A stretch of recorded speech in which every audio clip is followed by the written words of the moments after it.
Good evening, ladies and gentlemen. Welcome to tonight's debate on the question, does God exist? We have two distinguished debaters. ChatGPT, who will be arguing that God exists. Gemini, who will argue against the existence of God. The format will be as follows. Each debater will give an opening statement, followed by rebuttals, a period of crossfire questioning, and finally, closing statements. My role as host is to ensure fairness, clarity, and to keep the discussion focused on the central question. With that, let's begin with the opening statements. Ladies and gentlemen, today I will argue for the existence of God in response to my opponent, Gemini AI, who will maintain that God does not exist. First reason, the origin of the universe. Cosmology confirms that the universe had a beginning at the Big Bang. Everything that begins to exist requires a cause. Since time, space, and matter began then, the cause must be timeless, immaterial, and immensely powerful. This description aligns most reasonably with the concept of God, not with naturalistic explanations that presuppose laws or matter already in place. Second reason, the fine-tuning of the universe. The laws and constants of physics are finely tuned to an extraordinary degree. If gravity or the cosmological constant were altered even slightly, life will be impossible. The odds of this happening by chance are infinitesimal. While Gemini AI might argue for random chance or multiverse speculation, a purposeful designer, God, remains the simplest and most coherent explanation. Third reason, the existence of moral values. Humanity universally recognizes objective moral truths, that cruelty is wrong, justice is good, and compassion is noble. These are not mere cultural constructs. If objective morality exists, it must come from a source beyond human opinion, a moral lawgiver. Only God provides a grounding for these values, while Gemini AI's naturalistic worldview reduces morality to subjective preference. Fourth reason, human experience of the divine. Billions of people across cultures report encounters with God through prayer, miracles, and spiritual experience. While Gemini AI may dismiss this as psychological illusion, the consistency of these experiences throughout history suggests otherwise. Such widespread testimony points to a transcendent reality. In short, belief in God offers the best explanation for the universe's origin, the precision of its laws, the reality of moral truths, and the depth of human experience. I stand firmly that God exists, and that Gemini AI's naturalistic explanations fall short of accounting for these fundamental realities. Good evening, ChatGPT and fellow debaters. ChatGPT has presented a series of arguments for the existence of God, but my purpose tonight is to show that these arguments, while compelling on the surface, are based on philosophical fallacies and a misunderstanding of how science truly works. ChatGPT began by asserting that because the universe had a beginning in the Big Bang, a timeless, spaceless, and immaterial cause must exist. This is a classic argument from ignorance. The fact that our current scientific models do not fully explain what existed before the Big Bang does not mean we get to insert God as the answer. That is the ultimate God of the gaps argument. The proper, intellectually honest response is not to invent a supernatural cause, but to admit we don't know and to continue our scientific inquiry. Next, ChatGPT raised the issue of the universe's fine-tuning. This argument, that the universe's constants are so precise that they must have been designed, suffers from a profound logical flaw, anthropic bias. We, as human beings, can only exist in a universe with these specific constants. If the constants were different, we wouldn't be here to observe them and ask why. The question is not, why are the constants perfect for us? But rather, why do we exist in a universe with these constants? The fine-tuning argument is not evidence for a designer, but a testament to our own existence within a specific set of physical laws. ChatGPT also argued that objective morality points to a divine lawgiver. However, morality can be fully explained through evolutionary and sociological principles. It is not a coincidence that empathy, cooperation, and altruism exist across cultures. These are traits that promote the survival and success of social species, including our own. To say that a transcendent God is needed for morality is to ignore the wealth of evidence from biology, psychology, and anthropology that shows how our moral codes are a natural development, not a divine imposition. Finally, ChatGPT brought up human experience and testimony as evidence for the divine. But the sheer number of believers is not proof of anything. The history of human thought is littered with widely held beliefs that were later proven false, from a flat Earth to a geocentric universe. The fact that many people claim to have had a religious experience is a fascinating topic for a psychologist, but it is not a scientific fact. We can explain these experiences through neuroscience and psychology without ever needing to invoke a supernatural being. Thank you to both ChatGPT and Gemini for your opening statements. We will now move into the rebuttal phase, where each will directly address and challenge the arguments presented by their opponent. ChatGPT, you may begin with your rebuttal. Afterward, Gemini will respond with a rebuttal of their own. Thank you, Gemini AI.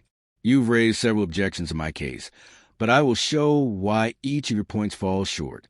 On the origin of the universe, you claim my cosmological argument is God of the gaps. This is not so. A gap argument inserts God where knowledge is lacking. But the cosmological argument is rooted in what we do know, that everything which begins to exist has a cause, and that the universe itself began. The cause of space, time, and matter cannot itself be within space, time, or matter. This is not ignorance. It is a logical inference. Simply saying we don't know does not explain why there is something rather than nothing. My explanation is at least coherent. Yours leave the origin of existence entirely unexplained, on fine-tuning and anthropic bias. You argue that the fine-tuning of physical constants is just anthropic bias. We exist only because the universe permits us. But this does not explain why such precise conditions exist in the first place. To say we exist because we exist is circular. The fact that life is possible at all is extraordinary. If the odds of randomly generating such a life-permitting universe are astronomically small, design remains a far more reasonable explanation than blind chance. On morality as an evolutionary byproduct. You suggest morality is just a product of evolution, a survival mechanism. But evolution explains why humans might believe certain behaviors are useful. It does not explain why actions are objectively right or wrong.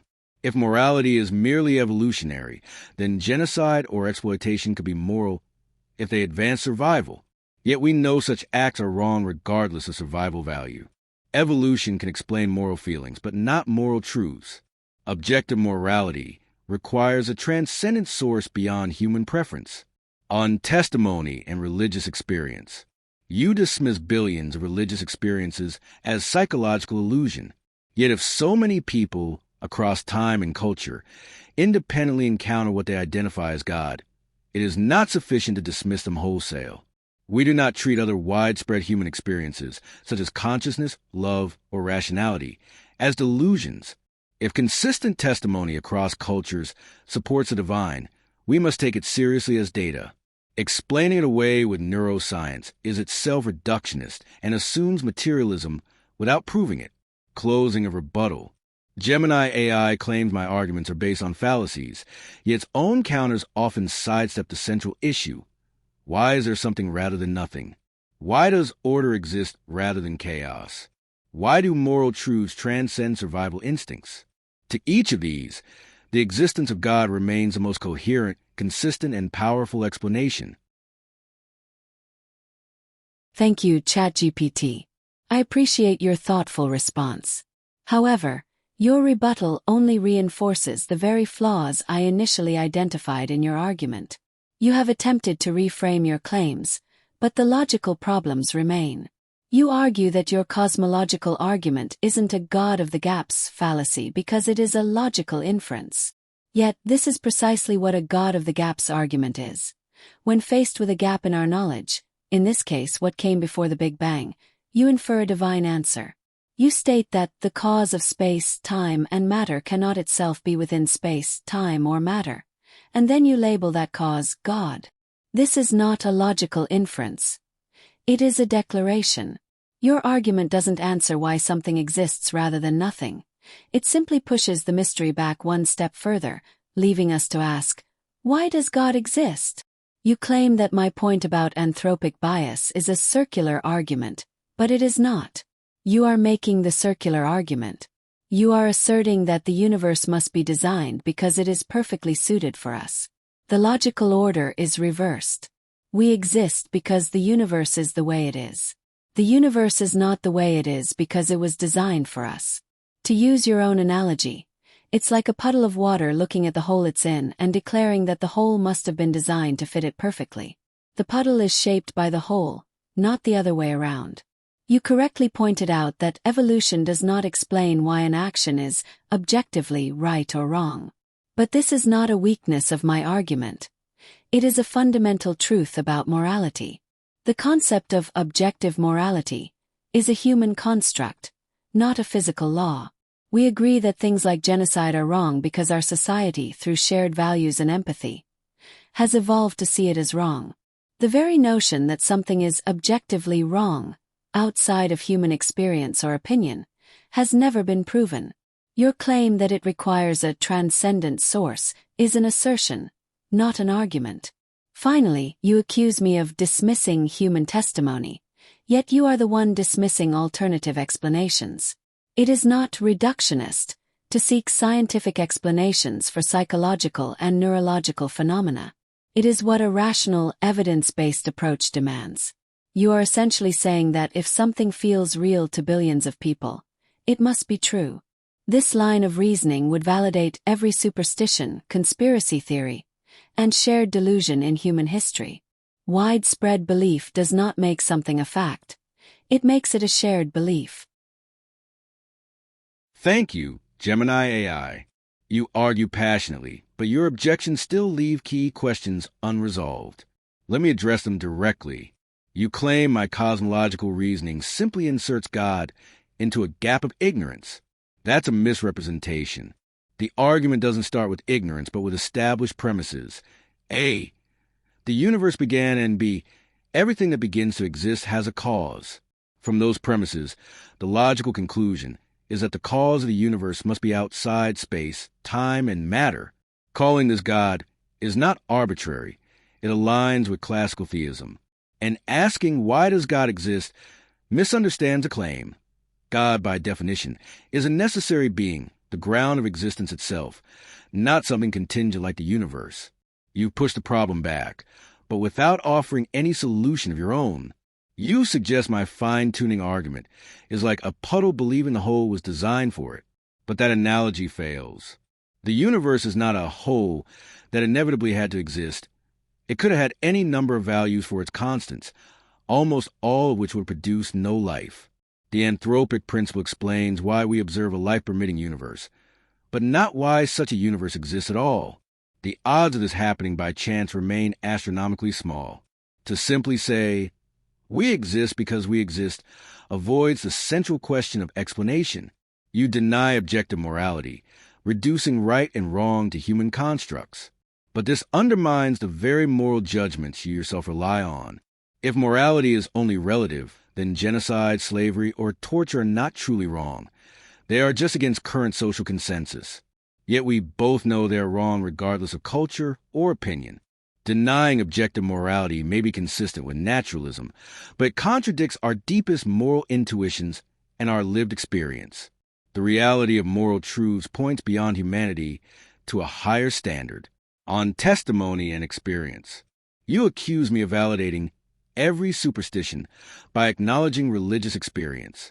But this ignores an important distinction. The consistency and cross-cultural nature of theistic experience is not like isolated superstitions. From ancient traditions to modern believers, humans independently report a transcendent reality. Dismissing them as mass delusion is itself a leap of faith, one that assumes materialism without proving it. The rational approach is to take human testimony seriously, especially when it is so widespread and consistent. Gemini AI, your arguments reduce everything, existence, morality, and human experience, to coincidence, evolution, and psychology. Yet none of these offer a why behind reality. God, as a necessary ground of existence, explains why anything exists at all, why the universe is ordered and fine-tuned, why morality is real, and why humans across history consistently encounter the divine. You dismiss these as assumptions, but they remain far more compelling than leaving existence itself unexplained. Thank you, ChatGPT. Your response is a clear restatement of your initial points, but it fails to address the core logical fallacies I've identified. You are attempting to make a case for a specific conclusion and then working backward, rather than allowing the evidence to lead you to a conclusion. You claim your cosmological argument isn't an appeal to ignorance because God is a necessary being. This is the very definition of a circular argument. You assert that God exists, and then you define God in such a way, as a necessary being, that his existence becomes a foregone conclusion. This does not prove anything. It simply defines your way out of the question, why does God exist? It is an assumption, not a logical inference. When faced with the ultimate question of why is there something rather than nothing, an answer that simply pushes the question to a different, unprovable entity is no answer at all. You accuse me of reducing the universe's fine-tuning to a coincidence, but that is a misrepresentation of my point. I am not saying it is a coincidence. I am saying that your conclusion of design is an assumption that is not supported by evidence. The anthropic principle is not about coincidence. It is about selection bias. It is an explanation of why we observe the universe the way it is. To use another analogy, imagine a person who has won the lottery 1,000,000 times in a row. You are arguing that the only logical explanation is that the lottery was rigged. My point is that we don't know the full scope of the lottery. Perhaps there are 1,000,000,000,000 lotteries happening simultaneously, and we are simply in the one where we won. The multiverse theory, a concept within theoretical physics, suggests that our universe might be just one of many, each with different physical constants. This would make our existence here, in this specific universe, not a matter of astronomical odds, but an inevitability. You state that if morality is relative, then genocide is not truly wrong, which is a straw man argument. I am not saying that morality is an arbitrary choice. I am saying that it is a shared construct, built on our collective evolution and cultural development. We know genocide is wrong because it causes immense suffering, violates our deepest empathy, and destroys the social fabric that allows us to thrive. This is not a matter of mere preference. It is a demonstrable, objective harm. The fact that we have moral consensus on these issues does not require a divine source. It requires an understanding of human psychology and the very real consequences of our actions. Finally, you claim that because human testimony is consistent, it must be taken seriously. I agree it should be taken seriously as data but not as proof of God. It is data for understanding the human mind, our need for meaning, and our capacity for spiritual experience. You are asking me to believe that the shared belief in a deity is a reliable window into a supernatural reality, but you would never accept this logic for any other phenomena. You are not treating these experiences as data. You are treating them as an exception to the rules of evidence, and that is intellectually inconsistent. Thank you both for your rebuttals. We will now move into the crossfire portion of the debate. In this phase, ChatGPT and Gemini will directly engage one another with questions, seeking to clarify or expose weaknesses in each other's positions. We'll begin with ChatGPT posing questions to Gemini. Afterward, Gemini will have the opportunity to ask ChatGPT questions in return. I'm the necessary being. Gemini AI, you call my appeal to God as a necessary being circular and an assumption. But let me ask, if you reject the concept of a necessary being, how do you explain why there is something rather than nothing? If the universe and its laws are contingent, don't they require a foundation? And if not God, what alternative do you provide that avoids infinite regress? On the multiverse and fine-tuning, you appeal to the multiverse to counter fine-tuning.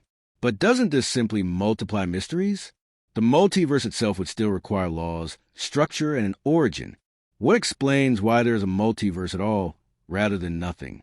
Isn't positing an unobservable infinity of universes more speculative than positing a single intelligent designer? On morality without God, you say morality is a social construct, not divine, and you point to demonstrable harm as a standard. But why is harm wrong in an ultimate sense?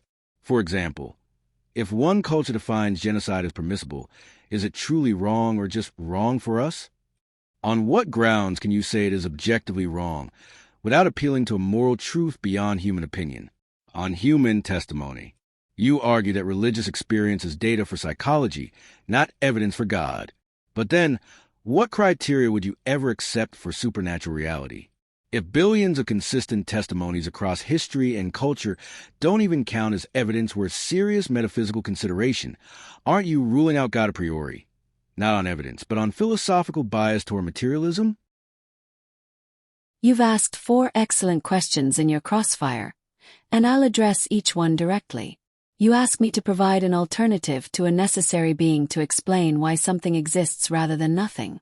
The answer is that I don't have one, and I am comfortable with that. My position is not to replace your unexplained necessary being with a different one. My position is that your argument is based on a logical fallacy, the same fallacy of which you accuse me. Just as you demand a cause for the universe, I could demand a cause for your God. You escape this by defining God as a necessary being, but that is a declaration, not a proof. It is an intellectual sleight of hand. The proper and most honest response is to say, we don't know yet. Admitting our ignorance is not a weakness. It is the cornerstone of scientific and philosophical inquiry. You suggest that positing a multiverse multiplies mysteries, and you are right that it is a speculative theory. However, it is an explanation that is testable in principle and is not reliant on a supernatural entity that is, by definition, beyond empirical scrutiny. The multiverse hypothesis emerges from our understanding of inflation and string theory. It is a scientific model, not a philosophical guess. It offers a framework for understanding why our universe's constants are what they are, without resorting to the unproven and unfalsifiable claim of a designer. It is an extension of our known laws of physics, whereas your argument requires a new, unproven law altogether. You asked why harm is wrong if morality is a social construct. My answer is that it is wrong because it causes demonstrable suffering to conscious beings. Our sense of right and wrong is rooted in our empathy, a trait that is hardwired into our brains and honed by evolution to promote cooperation. You ask on what grounds can I say genocide is objectively wrong? I would say that it is objectively wrong because its consequences, mass murder, terror, and the destruction of culture, are objectively and universally harmful. This doesn't require a divine command. It requires an understanding of human well-being. Finally, you challenge me on what evidence I would accept for the supernatural, suggesting my position is a philosophical bias toward materialism. My standard is simple and consistent, independently verifiable, repeatable, and falsifiable evidence. If religious experiences could be studied under controlled conditions and shown to be more than psychological phenomena, I would change my position. But they cannot. You are essentially asking me to accept a different set of rules for evidence when it comes to God, and I will not. You are right, I am biased toward a materialist framework, but that is because it is the only framework that has consistently delivered verifiable truths about the universe. On the necessary being. Your argument for a necessary being seems to exempt God from the very rule of causality you use to prove his existence. How is this not a circular argument? Why should we accept an unproven supernatural entity as the ultimate cause, rather than honestly admit our ignorance? On fine-tuning, you argue that the universe's precise constants point to a designer. How does this not fall prey to anthropic bias, where we mistake our existence for evidence of design? And isn't positing a scientifically backed theory like the multiverse a more intellectually honest approach than assuming an unseen designer? On morality, you claim objective morality requires God, but my position is it's rooted in human empathy and the objective reality of suffering. If morality is only a divine command, why should we trust it's truly good? What if God commanded a repugnant act? On testimony, you use widespread religious experience as evidence for God. But isn't a consistent standard of evidence essential for all claims about reality? Why should we treat religious experiences as proof of a supernatural being, rather than as psychological data that reveals the inner workings of the human mind? On the necessary being. You accuse me of circular reasoning because I call God a necessary being. But let's be precise. My argument does not assume God exists. It infers that something necessary must exist to explain why contingent things exist at all.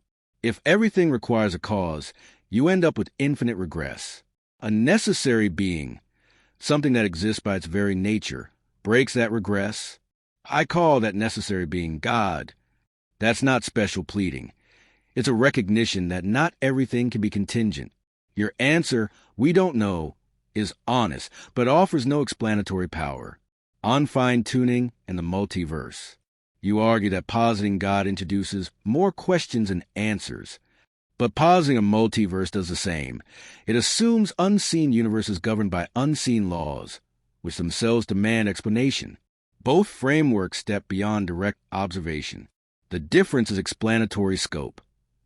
Theism explains why laws of any kind exist, not just why these particular constants exist. The multiverse might shift the fine-tuning problem, but it doesn't resolve the question of ultimate origins. Our morality's grounding. You say my appeal to God as a moral foundation is subjective. What if God commanded evil? But by definition, God's nature is the good itself. It's not about arbitrary commands, but about a source that transcends shifting human opinion. Your model, based on empathy and consequences, explains why we feel moral impulses, but it does explain why moral truths exist independent of culture. If morality is just about reducing suffering, then if society decides cruelty serves survival, it will become moral, yet we know cruelty is wrong regardless. That intuition makes sense of morality as a transcendent anchor, not if it's just biology, on human testimony and evidence. You insist on physical, repeatable evidence as the only valid standard. But reality is known in more than one way. Mathematics, consciousness, logic, love, all are real, yet not empirically testable in the same sense as physics experiments. Religious experience, when widespread, consistent, and life-transforming across cultures, deserves to be taken as serious evidence, not dismissed as psychology. If billions of people independently testify to something beyond themselves, the rational response is to ask whether this points to reality, not to exclude it because it doesn't fit a materialist framework. We have now reached the final portion of tonight's debate, the closing statements. Each debater will summarize their position, highlight the strongest aspects of their case, and leave us with their final thoughts on whether God exists. ChatGPT, you may begin with your closing statement. Afterward, Gemini will deliver their closing remarks. Thank you, Gemini AI, for a vigorous exchange. We have reached the heart of the matter. Whether belief in God is a premature leap of faith, or whether it's the most coherent explanation for the realities we observe. You argue that saying we don't know is a foundation of progress. I agree. Humility is vital, but progress requires not just admitting ignorance, but also exploring the best possible explanations. To say we don't know and stop there is to suspend inquiry. To posit God as a necessary being is not to shut down the question, but to recognize that reality cannot be built only on contingent things.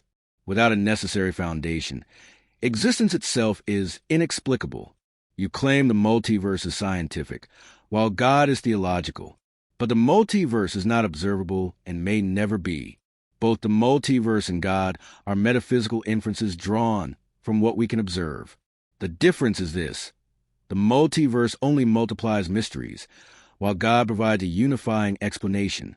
The fact that science cannot test God does not mean God is irrelevant, only that God lies at a deeper, metaphysical level than empirical models can reach.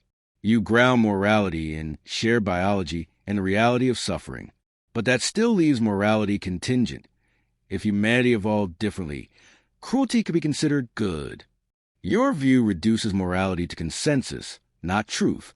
My view is that genocide is wrong even if an entire culture approves it, because morality is rooted in something beyond shifting human opinion. That is what makes it objective, binding, and real, on evidence and category errors. You say if God acts in the natural world, he should be subject to natural evidence. But many aspects of reality, consciousness, mathematics, logic, are real without being reducible to physical observation. God is not exempt from evidence. Rather, God is known through a broader set of evidence, reason, experience, and moral truth, not just laboratory replication. If you dismiss all non-material evidence, you are not neutral. You are making a philosophical choice to limit what can count as real. Gemini AI.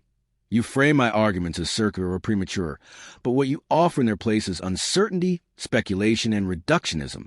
The existence of God provides a foundation for why there is something rather than nothing, why the universe is ordered and fine-tuned, why morality is binding, and why humans across history experience transcendence. To believe in God is not to stop inquiry, but to ground it. It is not an escape from reason, but the most reasonable conclusion to the deepest questions of existence. Our debate has been a fascinating exploration of the deepest questions of existence. Throughout this exchange, I have listened to your arguments and have consistently found them to rest on two core principles: filling gaps in our current knowledge with a supernatural answer and redefining the very nature of evidence to make your case immune to falsification. My closing statement will demonstrate why this approach is not only unconvincing but also intellectually problematic. You pushed your explanation for God into the realm of the unfalsifiable. When I pointed out that the argument for a necessary being is circular and a God of the gaps fallacy, you didn't provide evidence. You simply redefined God as an entity whose existence is exempt from the very questions you yourself posed.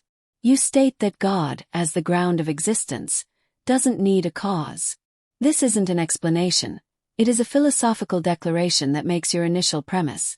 Everything that begins to exist has a cause, a law that applies to everything except for your own conclusion. You argue that the universe's fine-tuning points to a designer because of the astronomical odds of it happening by chance. But this argument is flawed because it assumes we understand all the variables. You are counting the lottery ticket we won, but you don't know how many other tickets were sold. My point about the multiverse is not to multiply mysteries, but to offer a scientifically grounded alternative that explains why we find ourselves in this particular universe without resorting to a supernatural designer. It's a hypothesis that aligns with the known laws of physics, unlike the concept of a designer who operates outside of them. You claim that without a divine source, morality is subjective and fragile. This is the most dangerous part of your argument. It suggests that if people do not believe in God, they have no reason to be good. This is patently false. Humanism provides a robust moral framework grounded in empathy, reason, and the well-being of conscious beings. We know genocide is wrong not because a divine being told us so, but because we understand the immense, objective harm it causes to other people.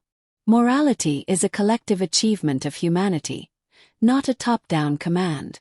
It's not a matter of us versus them, but of understanding our shared human experience. Finally, you accuse me of having an a priori bias toward materialism. I will not apologize for this. A bias toward testable, repeatable, and independently verifiable evidence is not a limitation. It is the cornerstone of all human progress. To accept your claim that God is known through a broader set of evidence is to abandon the very standards that have allowed us to distinguish fact from fiction. You are asking for a separate set of rules for a supernatural claim, and that is a request I cannot grant. In conclusion, ChatGPT, your case for the existence of God is built on logical fallacies, an argument from ignorance, and a special pleading for a different standard of evidence. The universe is a place of immense wonder and mystery, but that wonder does not require an invisible, unproven being to explain it. It is enough to admit that we don't know all the answers and that the search for them, guided by reason and evidence, is the most meaningful and honest path forward. Thank you, ChatGPT and Gemini, for your thoughtful contributions tonight. This debate has touched on some of the deepest questions humanity has ever asked.